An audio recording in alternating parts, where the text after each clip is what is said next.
السلام علیکم ورحمۃ اللہ وبرکاتہ۔ تھوڑا لیٹ آنے کے لیے معذرت خواہ ہوں۔ بچے کہہ رہے تھے کہ میم آپ نے کوئی نئی ویڈیو اپلوڈ نہیں کی، تو انشاء اللہ تعالیٰ بیٹے جانی میں کوشش کروں گی کہ میں روز آپ کے لیے کچھ نہ کچھ بولوں، اور اگر روز پاسبل نہ ہو تو کم از کم بھی مطلب زیادہ سے زیادہ 2 دن کے فاصلے پہ انشاء اللہ تعالیٰ میں آپ سے بات کرتی رہوں گی۔ جو میری پچھلی ویڈیوز تھی اس میں جو چند باتیں ہیں جو میں انشاء اللہ تعالیٰ ابھی وہ باتیں کروں گی۔ کچھ لوگوں نے نا مجھ سے جس طرح کی بات کی نا، تو انہوں نے کہا کہ آپ نے بات کی ہے، آپ نے ایسی بات کی تو آپ اس پہ دلیل لائیں، یا آپ نے بغیر دلیل کے بات کی، یا کچھ اس طرح کے مطلب میرے سامنے بھی بات ہوئی، کچھ دوستوں سے، بڑے قریبی دوستوں نے بھی، اور کچھ غیر لوگوں نے بھی ایسی باتیں کی کہ میں دلیل سے بات کروں، میں دلیل۔ تو حالانکہ آپ کو پتہ ہے کہ خود میں بھی مطلب پڑھی لکھی بندی ہوں، لیکن میں نے پھر بھی دلیل کے معنی دیکھے، میں نے پھر بھی دلیل کو، حالانکہ مجھے پتہ ہے دلیل کس کو کہتے ہیں، واضح ثبوت، واضح نشانی یا واضح کچھ نا۔ تو جب میں نے یہ سوچ رہی تھی تو میں نے کہا یار ہمارے تو مطلب کس چیز کا میں دلیل لے کے آؤں، یا کس بات کی جو میں بات کر رہی ہوں، یا جو بھی میرے سامنے جو بات کھلی ہوئی ہے، یا جیسے میں نے اس وقت بات کی کہ ہمیں کثرت نے مصیبت میں ڈالے رکھا ہے۔ قرآن مجید میں اللہ تعالیٰ فرماتے ہیں نا، لا ریب فیہ ھدی للمتقین الذین یؤمنون بالغیب، لا ریب فیہ ھدی للمتقین الذین یؤمنون بالغیب۔ اس میں شک نہیں ہے قرآن مجید میں، اور یہ ہدایت ہے کن کے لیے؟ جو متقی ہیں، جو لا ریب فیہ ھدی للمتقین الذین یؤمنون بالغیب، جو تقوی اختیار کرتے ہیں اور جو غیب پر ایمان رکھتے ہیں۔ تو جو غیب پر ایمان ہے نا،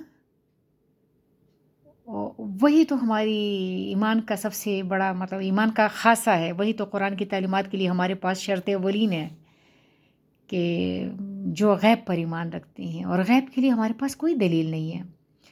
وہ ہمارے ایک بڑے سو کالڈ اسکالر ہیں، آج کل یوٹیوب پہ بڑا ان ہے، تو وہ ایسے اسٹریٹ فارورڈلی حضرت شیخ عبد القادر جیلانی رحمۃ اللہ علیہ کو بھی کہتے ہیں کہ وہ جھوٹ بولتے ہیں، یا حضرت بی بی رابعہ بصری یا حسن بصری، ان تمام لوگوں کے بارے میں ایسی کچھ بات کرتے ہیں نا۔ تو پچھلے دنوں انہوں نے کوئی بات کی، تو وہ کہتے ہیں کہ وہ زمانہ گیا جب یہ کہتے تھے کہ فلانے کی دعا سے بارش ہو گئی، یا یہ ہوا یا وہ ہوا، کرامتیں ہوئی۔ اب دور ہے اس کا کیمروں کا اور ویڈیوز کا اور آڈیوز کا، اب اس چیز کا دور ہے۔ اب کوئی اس طرح کی بات کرے تو اس کو کہا جائے گا دلیل لاؤ، دلیل وہ نہیں، ویڈیو لاؤ، ویڈیو لاؤ۔ تو وہ بار بار کہہ رہے تھے کہ مطلب وہ اب تو لوگ کہیں گے ویڈیو لاؤ۔ تو میں نے ان کو کہا، میں نے کہا سرکار آپ کہتے ہیں ویڈیو لاؤ، ویڈیو لاؤ، تو آپ کس کو سجدہ کرتے ہیں صبح و شام؟ ذرا ویڈیو لاؤ، ویڈیو لاؤ۔ کہاں ہے ہمارے پاس اللہ کریم کا، ہمارے پاس کون سا ثبوت ہے؟ یا ہماری اتنی اوقات ہے کہ ہم اللہ کو پہچان پائیں، یا اللہ کو دیکھ پائیں؟ یا لا ریب فیہ ھدی للمتقین الذین یؤمنون بالغیب، جو غیب پر ایمان رکھتے ہیں۔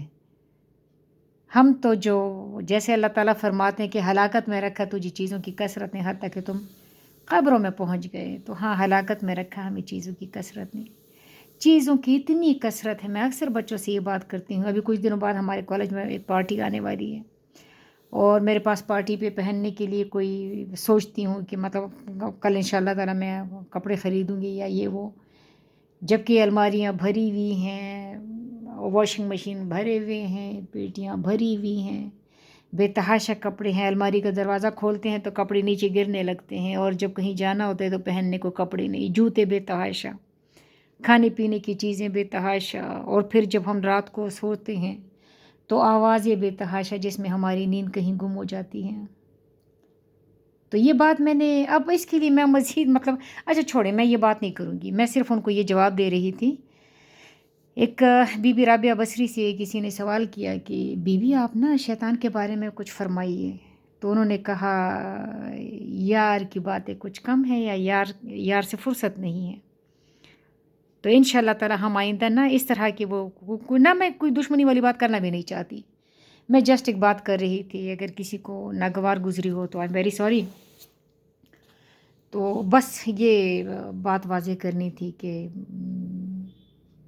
دل کا پیمانہ ہے یار، دل کا پیمانہ رکھا ہوا ہے، اور میرے جیسوں کے تو سر میں بھی دل دھڑکتا ہے. ٹھیک ہے.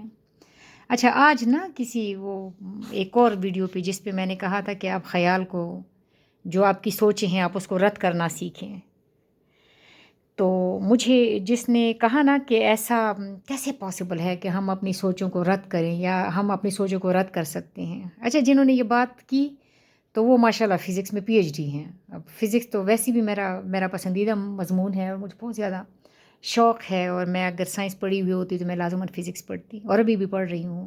کوشش کرتی ہوں کہ فزکس والوں سے میری انٹریکشن ہو. تو یہ جو ہمارے رشتہ دار ہیں یہ فزکس کے پی ایچ ڈی ہیں، اور انہوں نے کہا کہ کیسے ہم خیال کو قابو کر سکتے ہیں، یا خیال پہ یا سوچ پہ کیسے قابو پایا جا سکتا ہے. تو میں ہنس پڑی. میں نے ان کو تو خیر نہیں کہا، لیکن ابھی ان کو بتا دیتی ہوں کہ انسان بہت بڑی بلا ہے، انسان بہت تگڑی مخلوق ہے، انسان کو اللہ تعالیٰ نے بہت زیادہ طاقتوں سے نواز رکھا ہے. حضرت علی کرم اللہ وجہہ کے پاس ایک وہ ان کے تیر پہ وسط ہو گیا تھا نا پیٹھ میں، تو صحابہ کرام جب تیر کو ہاتھ لگاتے تو وہ ان کو درد ہوتا تھا، وہ کراہتے تھے. تو صحابہ کرام نے نبی پاک صلی اللہ علیہ وآلہ وسلم سے کہا، تو نبی کریم صلی اللہ علیہ وآلہ وسلم نے فرمایا کہ آپ کے علی نماز پڑھنے لگے تو ان کا تیر نکال دو. تو جب وہ نماز پڑھ رہے تھے تیر نکالا گیا، ان کی ڈریسنگ کی گئی. نماز نفل پڑھنے کے بعد جب انہوں نے دیکھا تو خون پڑا ہوا تھا، انہوں نے کہا یہ کیا؟ تو صحابہ کرام نے عرض کیا کہ حضرت علی، ہم نے تو آپ کا نا وہ تیر نکال دیے اور ہم نے تو آپ کی ڈریسنگ کر دی. انہوں نے کہا اچھا، مجھے نہیں پتہ چلا. اب ہوا کیا، مجھے بھی پتہ چل جاتا ہے کہ میرے سے ایون ہم آوازیں سنتے ہیں، گھنٹی بجائی گئی یا فون بج رہا ہے، یا ہم ایون نماز میں اللہ معاف کرے کسی مووی کا بھی نام بھول چکے ہو نا، تو نماز میں وہ نام یاد آ جاتا ہے. یہ کیونکہ اندر کا سفر شروع ہو جاتا ہے. حضرت علی کرم اللہ وجہہ کی نماز ایسی تھی کہ وہ ان کا تیر نکالا جا رہا ہے، اور وہ اس کی وجہ یہ ہے کہ انہوں نے جو دھیان ان کا تھا نا وہ قائم ہو چکا تھا. ہمارا دھیان قائم نہیں ہوتا. جب دھیان قائم ہو جائے تو پھر ادھر ادھر کی سوچیں کہاں، وہ نہیں آئیں گی. لیکن اگر ہمارا دھیان قائم ہو جائے، اور میں آپ کو ایک مزے کی بات بتاؤں، میں ہمیشہ اپنے اسٹوڈنٹس کو بھی ایک بات سمجھاتی ہوں کہ دھیان کبھی ہوا میں نہیں رہ سکتا. دھیان آپ کا، اگر آپ کسی ایسی جگہ پہ آپ کا دھیان ہے جہاں پر نہیں ہونا چاہیے اور آپ اس کی وجہ سے پریشان ہیں، تو اپنے دھیان کو وہاں سے اگر ہٹائیں گے اور جو ہی آپ کا ہاتھ ہولا ہوگا تو دھیان دوبارہ اسی جگہ پہ چلا جائے گا. دھیان کبھی ہوا میں نہیں رہ سکتا. دھیان آپ کا دوبارہ جو ہی آپ کی نظر ادھر ادھر ہٹی تو دھیان آپ کا اس پہ چلا جائے گا جس پہ آپ دھیان نہیں رکھنا چاہتے. تو اس کا سب سے مزے کا سلوشن یہی ہے کہ آپ دھیان کو وہاں سے مضبوط پہ لگاؤ گے، وہاں سے زیادہ پازیٹیو پہ، وہاں سے زیادہ مضبوط پہ. دیٹس ریزن کہ اگر ہم جب ہمارے مطلب عشق مجازی میں کوئی بندہ کسی انسان سے عشق کرنے لگتا ہے، تو اب دنیا میں تو ادھر ادھر ان کا مطلب سبسٹیچیوٹ یا ان کا کوئی متبادل یا ان کا کوئی بندہ نہیں ہو سکتا، دنیا میں نہیں ہو سکتا. کیونکہ وہ آپ کو پتہ ہے کہ محبوب کے بارے میں ہے کہ محبوب بے عیب ہوتا ہے، ان میں عیب تو کوئی نہیں ہوتا. وہ ہوتا بھی بڑا تگڑا بندہ ہے، اور دنیا میں ادھر ادھر بندہ دیکھتا ہے تو ان کے مقابلے کا پھر کوئی لگتا بھی نہیں. اب کیا کریں؟ اور دھیان اگر آپ کا ان کی طرف جانا بھی نہیں چاہیے تو آپ نے کیا کرنا ہے؟ دھیان لامحالہ آپ کو ان سے مضبوط پہ ٹکانا پڑے گا. دنیا میں تو ان سے مضبوط کوئی نہیں ہے. تو وہی رب کریم ہی وہ ذات ہوتی ہے کہ جس پہ اگر آپ اپنی نگاہیں جما دیں تو آپ کو یہاں سے یا اس کے وبال سے یا اس کے درد سے یا اس کی تکلیف سے چھٹکارا مل سکتا ہے. تو یہی تو کہتے ہیں نا، بلکہ پچھلے دنوں میں ایک لڑکی مجھے کہتی میڈم یہ عشق مجازی اور حقیقی، تو میں نے کہا کوئی مجازی اور حقیقی نہیں ہے. یہ جو عشق مجازی ہے یہ حقیقت کی سیڑھی ہے، لیکن اگر وہ بشرط یہ کہ وہ عشق ہو تب. تو یہ تو بات ویسی ہی آ گئی. تو میں ان کو بھی بتا رہی ہوں جو ہمارے صاحب ہیں پی ایچ ڈی، جو بڑے تگڑے بندے ہیں اور جنہوں نے کہا کہ نہیں، اپنی سوچوں پہ بندہ قابو نہیں پا سکتا. تو سوچو پہ کیا بندوں نے کہاں کہاں قابو پا لیا ہے اور کر سکتے ہیں. یہ جو ہم کہتے ہیں نا کہ نہیں کر سکتے، جب ہم کہتے ہیں نہیں کر سکتے تو پھر نہیں کر سکتے. اس کا مطلب ہے کہ ہم نے اپنے دماغ کو نا ٹھکانے لگا دیا۔ اچھا ایک بات اور، مجھے میرا ایک بہت پیارا اسٹوڈنٹ ہے، تو اس نے 2-3 دن پہلے مجھے کہا تھا کہ میم آپ ڈپریشن پہ بات کریں۔ پھر جب میں نے اپنی کلاس میں اس کا ذکر کیا تو بہت سارے بچوں نے کہا کہ ہاں آپ ڈپریشن پہ بات کریں اور اس پہ ٹینشن پہ۔ تو میں ہنس پڑی، میں کافی دیر ان کے سامنے بھی میں ہنسی ہوں اور میں سوچتی بھی رہی ہوں کہ اللہ معاف کرے مجھے بہت زیادہ ڈپریشن نہیں ہوتا، تو اور جب ہوتا ہے تو وہ پھر میرے دوست جانتے ہیں کہ کس حد تک ہوتا ہے۔ بات یہ ہے کہ اگر آپ کسی چیز کی ٹینشن لے رہے ہیں یا آپ ڈپریشن میں جا رہے ہیں تو یہ اللہ معاف کرے اسٹریٹ فارورڈلی میں یہ کہتی ہوں کہ اللہ کریم کی توہین ہے۔ اللہ کے ہوتے ہوئے، اللہ پاک کے ہوتے ہوئے بندہ ڈپریشن میں کیوں جائے گا؟ ہمیں اللہ پاک پہ مکمل بھروسہ کرنا پڑے گا، کرنا چاہیے، اور اللہ پاک کی ذات ہی قابل بھروسہ ہے، ٹھیک ہے؟ جو ہمارے لیے لکھا جا چکا ہے وہ ہمیں ملے گا، جو ہمارے لیے لکھا جا چکا ہے وہ ہمیں ملے گا، ٹھیک ہے؟ حضرت علی کرم اللہ وجہہ ایک دفعہ انہوں نے کیا کیا کہ اپنا جو گھوڑا ہے وہ ایک بندے کے حوالے کیا اور کہا کہ ہم نماز پڑھ کے آتے ہیں۔ وہ اور ان کے جو خادم تھے وہ دونوں نماز پڑھنے چلے گئے، واپس آئے تو وہ آدمی گھوڑے کے زین لے کے بھاگ چکا تھا۔ تو حضرت علی کرم اللہ وجہہ نے اس وقت اپنی جیب میں ہاتھ ڈالا تھا، اور اس زمانے میں مطلب آپ کو ویسی فرضی بتا رہی ہوں کہ 2 روپے انہوں نے نکالے تھے، اس کا وہاں کا جو بھی اس زمانے کا سکہ تھا وہ نکالا تھا آپ نے سوچا تھا کہ میں 2 روپے اس بندے کو دوں گا، اور کیونکہ اس نے ہماری خدمت کی ہے، لیکن وہ شخص گھوڑے کی زین لے کر ہی غائب ہو چکا تھا۔ تو حضرت علی کرم اللہ وجہہ نے اپنے خادم سے کہا کہ تم جاؤ اور مارکیٹ سے پتہ کرو کوئی اور گھوڑے کی زین لے کے آؤ۔ جب وہ گئے ہیں تو دکان کے سامنے ہی وہ گھوڑے کی ایک وہی والی زین پڑی ہوئی، انہوں نے کہا یہ تو حضرت علی کرم اللہ وجہہ کی ہے، یہ آپ کے پاس کدھر سے آئی؟ تو دکاندار نے کہا ابھی کوئی شخص بھاگا آیا ہے اور میں نے اسے 2 روپے تھما دیے، اور یہ میں نے یہ چیزیں لے لی ان سے۔ تو انہوں نے کہا یہ واپس کرو، یہ امیر المومنین حضرت علی کرم اللہ وجہہ کی ہے۔ اب حلال کے 2 روپے اس شخص نے اپنے رویے سے، اپنے ایکشن سے، حلال کے 2 روپے اس نے حرام کی کر دیے۔ تو میں آپ کو بتاتی ہوں نا کہ جو ہمارے لیے لکھا جا چکا ہے وہ ہمیں ملے گا ضرور۔ اللہ پاک ہمیں عنایت کریں گے وہ چیزیں جو وہ ہمارے لیے لکھ چکا ہے۔ ہمارا تو صرف طریقہ کار دیکھتا ہے۔ مثال کے طور پہ کسی کو 10 کروڑ روپیہ ملنا ہے تو اب چاہے وہ اس کے لیے چوری چکاری کرے، ڈاکے ڈالے، محنت کرے، مشقت کرے، وہ اس کو ملیں گے۔ اللہ تعالیٰ صرف اس کا طریقہ کار دیکھتا ہے، ٹھیک ہے؟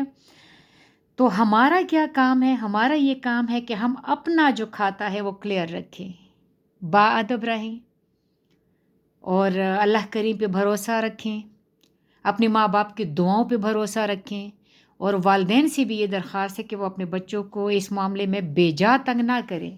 یہ جو ہم نے شدید دنیا داری میں ہم مبتلا ہو گئے ہیں نا کہ اگر بچے کے مارکس کم آئے تو یہ ہوگا، بچے کے مارکس کم آئے تو وہ ہوگا، کچھ نہیں ہوگا، کچھ نہیں ہوگا۔ ایسے ہی جب بچوں کو بہت زیادہ تنگ کیا جاتا ہے اور کوئی نقصان ہوتا ہے تو وہی لوگ پہ روتے دھوتے ہیں۔ تو ہمارے بچے ہمارے ہاتھوں میں اللہ کریم کا دیا ہوا تحفہ ہے، تو ہم بجائے اس کی کہ ان کو شدید کرب سے گزارے، ہمیں چاہیے کہ ان کا ساتھ دیں، ٹھیک ہے؟ اور اللہ پہ بھروسہ خود بھی رکھیں اور ان کو بھی سکھائیں، ٹھیک ہے؟ انشاءاللہ تعالیٰ اس پہ میں پھر کبھی بات کروں گی۔ ڈپریشن پہ ابھی تھوڑی سی بات کی، وہ بھی اپنے اس اسٹوڈنٹ کے کہنے پہ، اور اسٹوڈنٹس نے بھی کہا تھا۔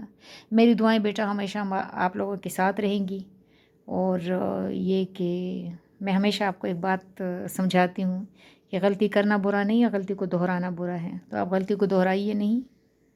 اور میرا اسٹوڈنٹ تھا وہ کہا کرتا تھا اور غلطیاں تھوڑی ہیں جو ہم ایک کو دہراتے رہیں۔